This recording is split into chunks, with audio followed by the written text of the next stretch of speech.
स्वः तत्सवितुर्वरेण्यं भर्गो देवस्य धीमहि धियो यो नः प्रचोदयात्। ॐ सहनाववतु सहनौ भुनक्तु सह वीर्यं करवावहै तेजस्विनावधीतमस्तु मा विद्विषावहै। ॐ शान्ति शान्ति शान्तिः। प्रिय श्रोतागण, अब तक हम ऋतु और मास रश्मियों की चर्चा कर चुके। अब हम छंद रश्मियों का प्रकरण प्रारंभ करते हैं। वैसे ऋतु, मास, व्याहृति आदि सभी रश्मियां छंद रूप ही हैं।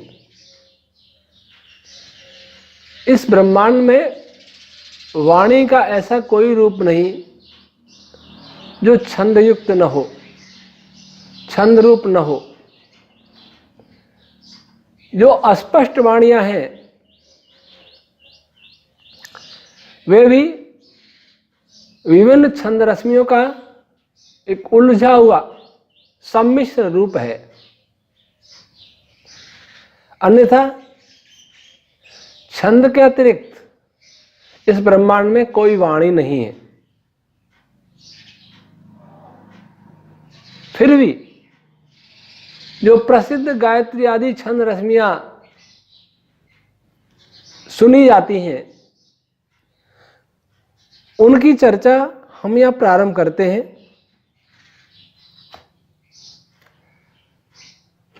प्रकार की दृष्टि से, कुछ वेदों की दृष्टि से प्रकार कितने प्रकार की होती हैं, कुछ उनके गुणकर्म स्वभाव से उनका वर्गीकरण ऋषियों ने किया है और वैसा वर्गीकरण वेदों में मिलता है। विभिन्न वेद मंत्र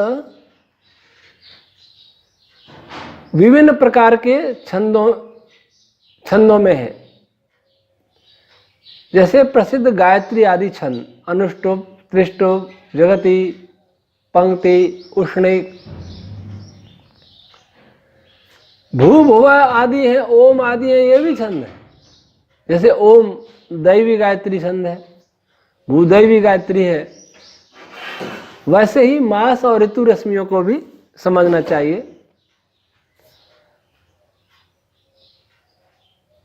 फिर भी छंद की दृष्टि से हम नए ढंग से चर्चा प्रारंभ करते हैं।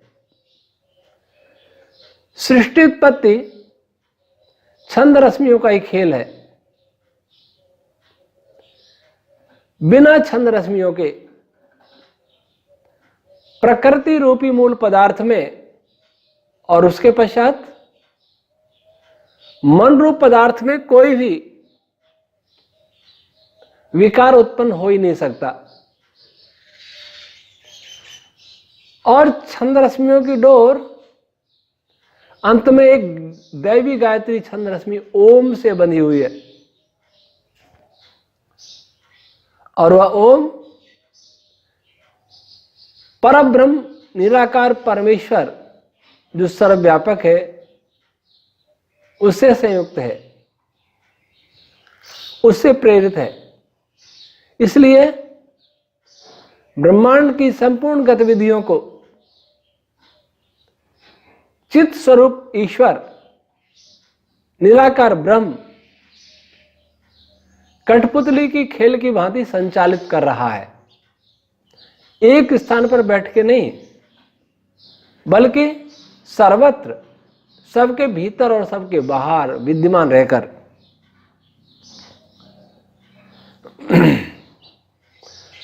मनस्तत्व में जो स्पंदन उत्पन्न होते हैं, वाइब्रेशन उत्पन्न होते हैं, फ्लक्चुएशन उत्पन्न होते हैं, उनको दो भागों में वर्गीकृत किया गया है।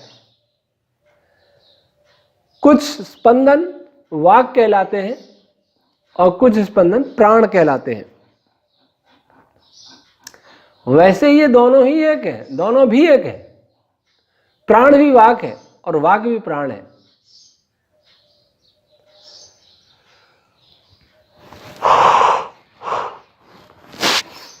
यह वाक रूपी स्पंदन ही छंद कहलाता है। अर्थात छंद रश्मियां मनस तत्व में स्पंदन के रूप में उत्पन्न होती है।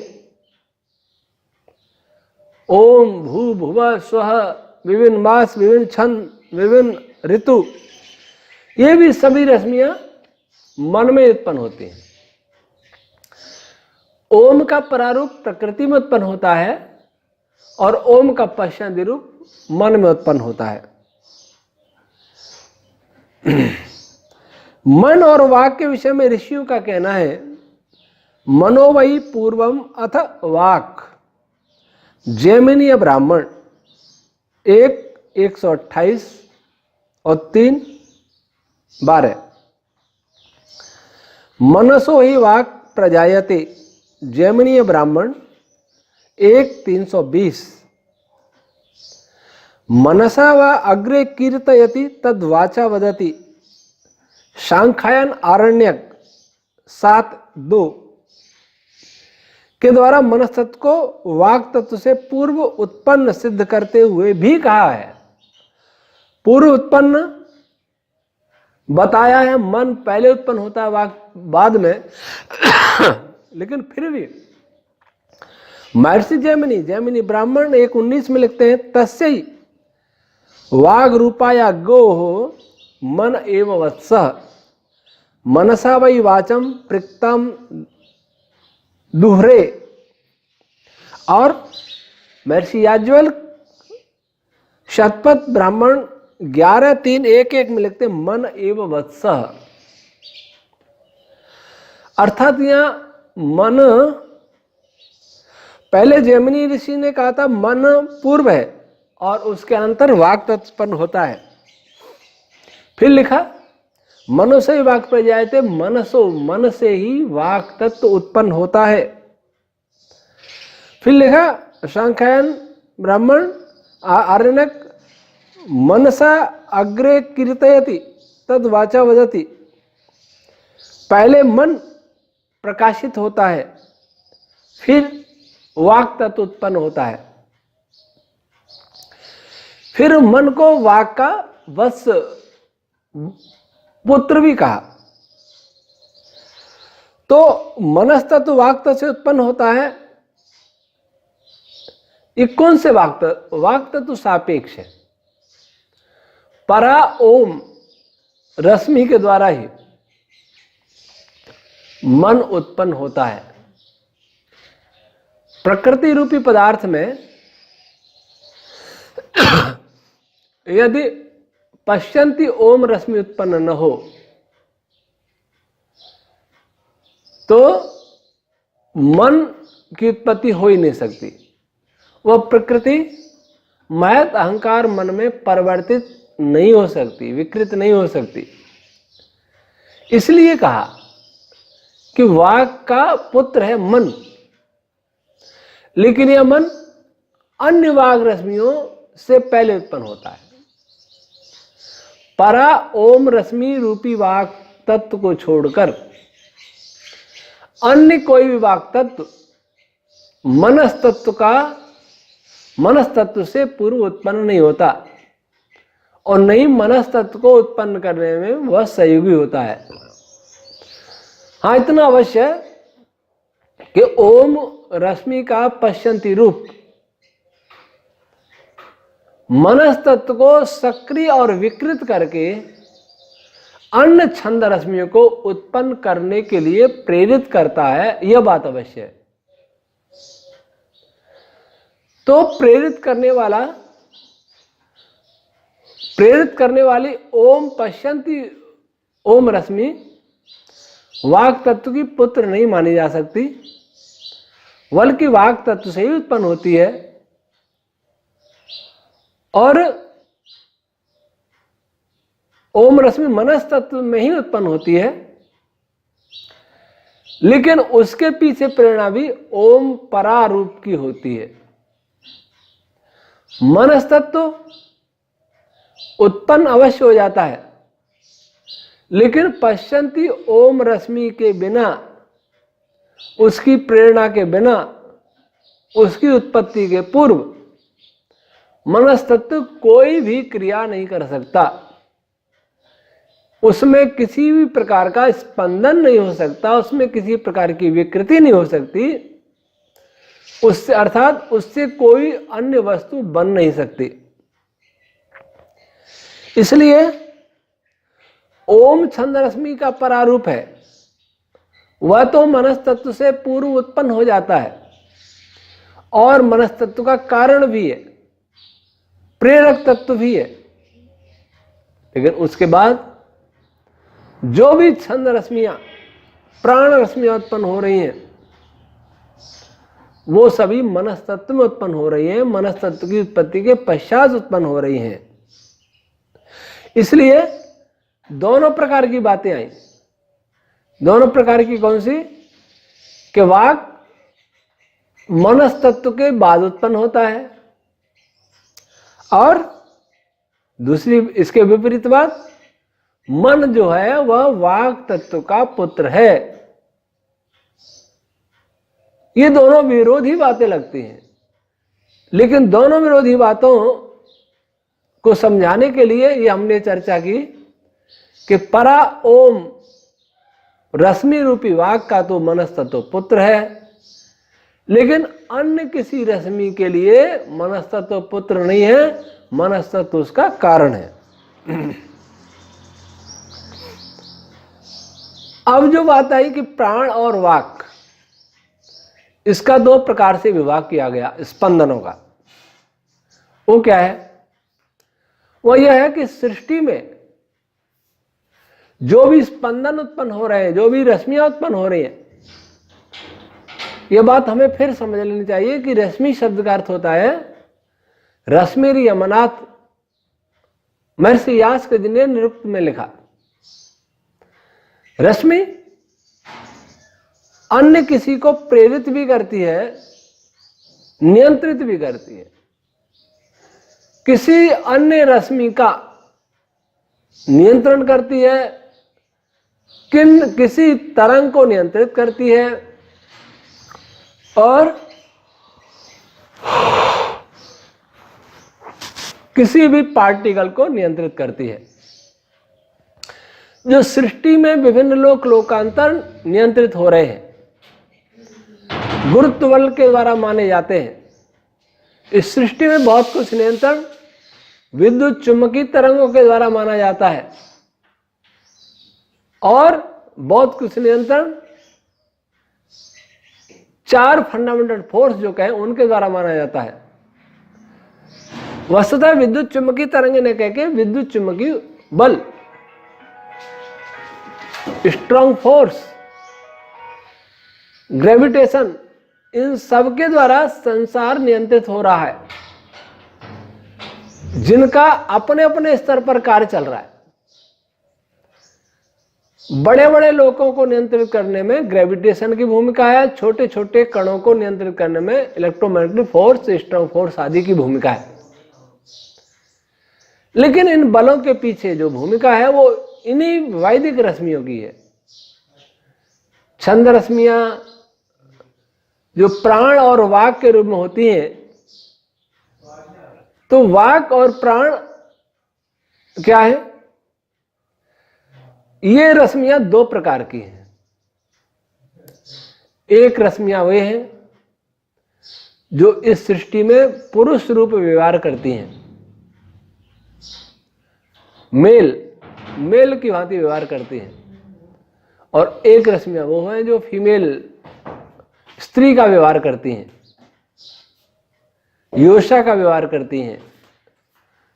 दूसरी रश्मियां वृषा पुरुष का व्यवहार करती हैं। और ये पुरुष और स्त्री का व्यवहार ये सापेक्ष होता है। एक रश्मि किसी के लिए पुरुष है तो अन्य के लिए स्त्री का भी काम कर सकती है। तो यहां प्राण रश्मियां उन रश्मियों को कहते हैं जो पुरुष रूप व्यवहार करती हैं, और छंद रश्मियां उन रश्मियों को, स्त्री रश्मियां, छंद रश्मियां उन रश्मियों को कहते हैं जो प्राण के लिए स्त्री रूप व्यवहार करती हैं, और दोनों के संयोग से अन्य रश्मियां बनती हैं, अन्य बहुत सारे पार्टिकल बनते हैं, और फिर सारी सृष्टि बनती है धीरे धीरे। इस ग्रंथ के दूसरी पंचिका के 38वें खंड के 5वें खंड का समूह में मन वाक प्राण रश्मियों को जल की तरंग होती है उससे तुलना करके समझाया गया है। इसको हम वही समझाएंगे जब इस ग्रंथ में पहुंचेंगे, अथवा आप किसी के पास ग्रंथ हो तो इस संदर्भ को, इस स्थल को पढ़े तो ये समझ में आएगी बात। मन और वाक, ऋषियों ने मन और वाक को एक भी बता दिया। पहले तो कहा वाक से मन उत्पन्न होता है, फिर कहा मन पूर्व है, वाक पश्चात बाद में उत्पन्न हुई, लेकिन आगे कहा महर्षि जैमिनी ने जैमिनी उपनिषद ब्राह्मण में 4:11 वागेति मनः, यह वाक ही मन है। ये सब बातें सही कैसे हो जाएंगी? ये आम व्यक्ति के मन में, आम पाठक के मन में ये प्रश्न आएगा कि वाक का मन पुत्र है, तो पुत्र तो बाद में उत्पन्न होता है, पिता या माता पहले होते हैं। दूसरे स्थान पर कह दिया कि मन पहले हुआ, फिर कह दिया कि वाक ही मन है। वस्तुतः यहां अपन देखें कि किसी तालाब में लहरें उठ रही हैं, तो जल, मन जो है जल के समान है, और उसमें उठती हुई लहरें प्राण और वाक या छंद रश्मि के समान। दो तरह की लहरें उत्पन्न हो रही हैं, और दोनों लहरें उत्पन्न होकर के इस तालाब में बहुत सारी उथल पुथल कर रही हैं। अब ये पूछें कि क्या जल और तरंग एक ही है? हां, तालाब का जल में तरंगे हैं और तरंगों में जल है। कोई तरंग ऐसी नहीं जिसमें जल न हो, और संपूर्ण तालाब में लहरें हैं तो कोई जल ऐसा नहीं जिसमें तरंग न हो, तरंग ऐसी नहीं जिसमें जल न हो, और संपूर्ण तालाब में जल ऐसा नहीं जिसमें तरंग न हो। ये दोनों एक दूसरे के पूरक हैं। तो अब उस मनस्तत्व में कौन कौन से स्पंदन उत्पन्न करने हैं, जिससे धीरे धीरे अन्य बड़े स्पंदन उत्पन्न होकर धीरे धीरे मूल कणों की उत्पत्ति होवे, फोटोन की उत्पत्ति होवे। यह कार्य कौन जानता है? कैसे होगी ये प्रक्रिया? इसके नियम कौन जानता है? नियम केवल ईश्वर जानता है। ईश्वर ही उन नियमों को बनाता है। आज हम वैज्ञानिकों से पूछें कि संपूर्ण सृष्टि, वे मानते भी हैं कि संपूर्ण सृष्टि के कुछ नियम हैं। नियम नहीं होते तो हम सृष्टि को जान ही नहीं सकते थे। नियम है और वो निश्चित है, इसलिए हम इस सृष्टि में क्या होने वाला है, क्या हो चुका है, इसकी जानकारी हम कर सकते हैं। एक व्यक्ति नियम के अनुसार रोड पर यात्रा कर रहा है, एक समान गति से अपनी कार चला रहा है और नियमों के अनुसार दाएं बाएं मुड़ता है। उसके नियमों को अगर हम जितना जानते हैं, वो किधर मुड़ेगा, क्यों मुड़ेगा, ये अगर हम जानते हैं तो हम बता सकते हैं कि 4-5 घंटे बाद वह व्यक्ति कहां होगा। लेकिन जिसके नियम नहीं होते, जिसके नियम नहीं होते, उसके बारे में नहीं बता सकते। एक चिड़िया 2 घंटे बाद क्या कर रही होगी, कहां होगी, कोई नहीं बता सकता। लेकिन 500 वर्ष पश्चात कौन सा ग्रहण होगा, कब होगा, कितने समय तक रहेगा, पूर्ण होगा या अल्प होगा, इसकी जानकारी भारतीय ज्योतिष दे सकता है। भारतीय गणित ज्योतिष, फलित ज्योतिष की बात नहीं कर रहा। फलित ज्योतिष के नाम पर तो बहुत बड़ा अंधविश्वास और पाखंड चल रहा है, जिसने भारत और वैदिक संस्कृति को बहुत हानि पहुंचाई, अकर्मण्य बना दिया इसने। इसकी चर्चा करना विषयांतर हो जाएगा, पर मैं ये कहना चाहता हूं कि सृष्टि में सब जगह नियम काम कर रहे हैं। कौन सी रश्मि किस नियम से कार्य करेगी, इसके लिए प्रेरित करती है ओम रश्मि। काल, काल को नियम कैसे पता है, ओम रश्मि को नियम कैसे पता है? ऐसे पता है कि उनकी उत्पत्ति स्वयं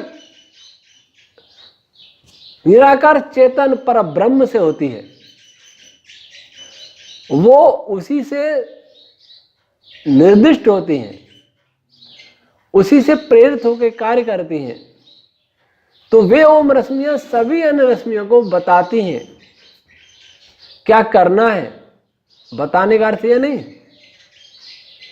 कि वो बोलती हैं, बताने का अर्थ है कि वे ही उन रश्मियों में प्रविष्ट होकर बाहर भी अंदर भी उन नियमों के अनुसार ही प्रेरित करती हैं।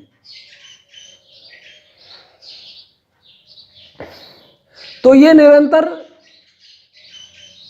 स्त्री और पुरुष रूपी रश्मियों का मिथुन, ये निरंतर चक्र चलता रहता है। इसलिए स्वयं महर्षि अत्रि महिदास जी ने इसी ग्रंथ के 5वीं पंचिका के 23वें खंड में लिखा, वाक् च वै मनस्य वे देवानाम मिथुनम। यह मन, ये मनस तत्व पुरुष की भांति व्यवहार करता है और वाक तत्व विभिन्न छंदादि रश्मियां स्त्री की भांति व्यवहार करती हैं।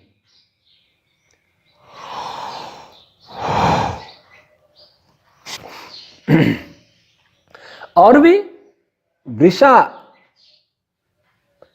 कहीं कहीं लिखा वृषावाक, वृषा अर्थात पुरुष। हमने अभी कहा कि वाक स्त्री है और मन पुरुष है।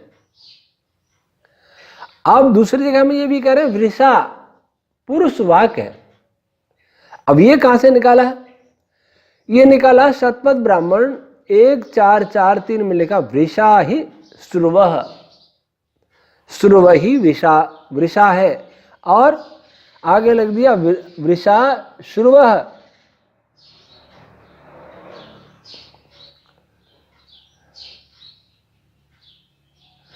ये शतपथ 1.3.1.9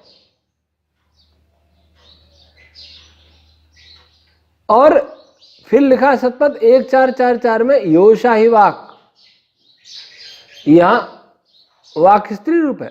वस्तुतः जो परा ओम रश्मि है उसके लिए वाक तत्व,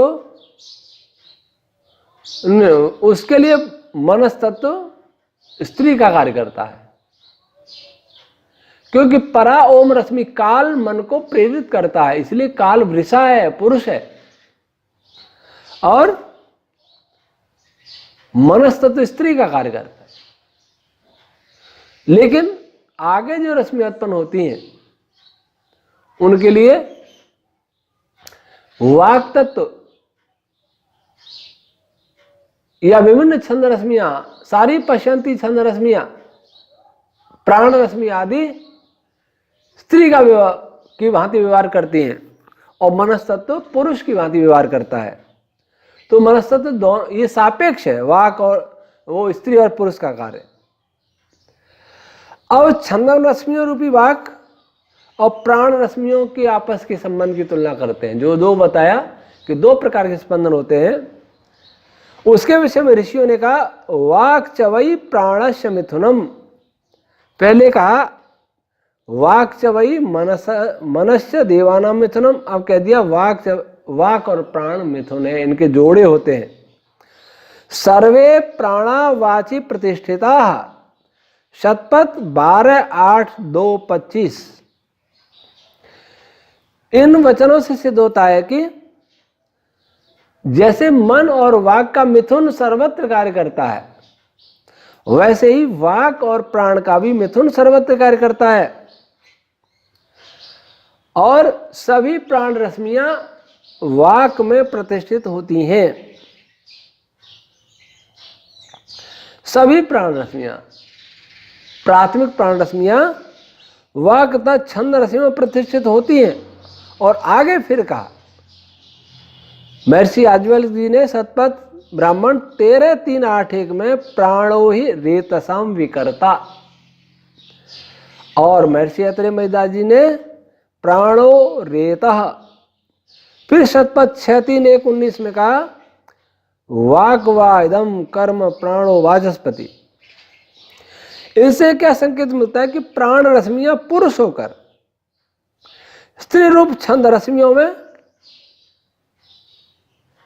वीर्य वपन का कार्य करती हैं, कार्य करने के लिए प्रेरित करती हैं। मान लीजिए बीजारोपण करती हैं, कार्य करने का, अगली सृष्टि को बनाने का, सृष्टि अर्थात अगली प्रकार की रश्मियों को बनाने का। और उन्हें गतिशील भी बने, प्राणों के बिना, प्राण रश्मियों के बिना कोई भी छंद रश्मि सृष्टि उत्पन्न नहीं कर सकती, किसी भी क्रिया को संपन्न नहीं कर सकती। इसी प्रकार छंद रश्मियों के अभाव में भी प्राण रश्मियां भी सृष्टि प्रक्रिया को संचालित नहीं कर सकती। अब छंद शब्द के विषय में लिखते हैं। क्या लिखते हैं? महर्षि दयानंद यजुर्वेद भाष्य 1974 में स्वच्छंदता, यजुर्वेद भाष्य 25:15-1 में प्रकाशनम, यजुर्वेद भाष्य 14:18 में बलकारी, यजुर्वेद भाष्य 14:9 में बलम, यजुर्वेद भाष्य 14:5 में परिग्रहणम, यजुर्वेद भाष्य 15:5 में संस्थापनम और यजुर्वेद भाष्य 15:4 में ऊर्जनम। इन प्रमाणों से संकेत मिलता है कि छंद रश्मियां स्वच्छंद वितरण करती हुई विभिन्न प्राण रश्मियों को सब ओर से ग्रहण कर लेती हैं और फिर बल और ऊर्जा प्रकाश को उत्पन्न करती हुई नाना पदार्थों को धारण और सक्रिय करती हैं। इन्हीं गुणों के कारण इस ब्रह्मांड में विभिन्न प्रकार के पार्टिकल्स और क्वांटाज की उत्पत्ति होती है। इन रश्मियों के विषय में अन्य ऋषि क्या कहते हैं? महर्षि व्यास कहते हैं निघंटु 3:6 में छंद स्तोत्र नाम, 3:14 निघंटु में कहते हैं छंदति अर्चति कर्म, निरुक्त 7:12 में छंदांसी छादनात्, दैवत ब्राह्मण 3:19 में छंदांसी छादयन तीतिवा, गोपद ब्राह्मण उत्तरार्ध 1:20 में छंदांसी वही वाजिना, कौशितकी ब्राह्मण 17:2 में प्राणावई छंदांसी, जैमिनी ब्राह्मण 3:210 में छंदांसी वही धुरा, जैमिनी ब्राह्मण 2:431 में छंदोभिर यज्ञस्तायते, कपिस्टल संहिता उपवर्हणम ददाति एतद् वै छंदांसी रूपम, कपिस्टल संहिता 14:44 और शतपथ ब्राह्मण 8:228 में छंदोभिर हीदम सर्वम वैनम नद्धम। उणादि कोश वयुनम वेते वेते कांतिर्वा प्रज्ञावा, ये निरुक्त। उणादि कोश में वीयते गम्यते अत्रेति। वयुनम छंदोवीर हीदम सर्वम वयुनम नद्धम, और वयुनम के लिए लिखा निरुक्तकार ने वयुनम वेते कांतिर्वा प्रज्ञावा। उणादि कोश में महर्षि दयानंद ने लिखा वीयते गम्यते अत्रेति। उणादि कोश 361।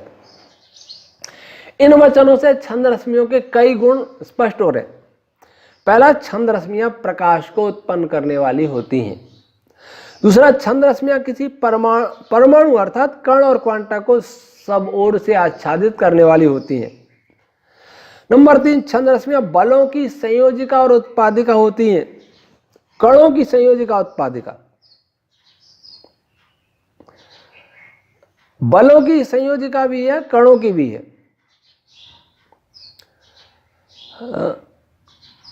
बलों को उत्पन्न करने वाली और विभिन्न बलों का संयोजन करने वाली। फिर ये रश्मियां प्राण रश्मियों के सामने व्यवहार करती हैं। वस्तुतः ये सभी एक है, प्राण और छंद अंत में एक है, ये सब वाक का रूप है। और इन रश्मियों का व्यवहार अधिकांश में प्राण रश्मियों के समान होता है तथा विभिन्न छंद रश्मियां अनेक रूपों वाली होकर उनमें से कुछ प्राण के, कुछ वृषारूप होती है, कुछ योषारूप होती है। छंद रश्मियां वैसे प्राण के लिए योषा का, स्त्री का कार्य करती है, लेकिन छंद रश्मियां भी दो भाग होते हैं, उनमें भी परस्पर होता है। कुछ छंद रश्मियां स्त्री रूप, कुछ छंद रश्मियां पुरुष रूप व्यवहार करती हैं। कोई भी रश्मि न तो निरपेक्ष रूप से पुरुष रूप है, न निरपेक्ष रूप से स्त्री रूप है। हाँ, रश्मियों में काल अवश्य पुरुष रूप है। ये रश्मियां विभिन्न कण क्वांटा एवं सभी लोगों के आधार रूप होकर उन्हें धारण करते हैं। जितने भी लोग धारण, जितने कण हैं, सबको होल्ड करने वाला कोई है तो ये छंद रश्मियां ही। और यही संपूर्ण सृष्टि में सभी संयोग वियोग आदि क्रियाओं को संपादित करती हैं, समृद्ध करती है और फैलाती हैं। संपूर्ण ब्रह्मांड इन छंद रश्मियों से ही बंधा हुआ है। ये इन छंद रश्मियों की महिमा है। आज छंद रश्मियों के विषय में इतना ही, शेष चर्चा कल। ओम शम।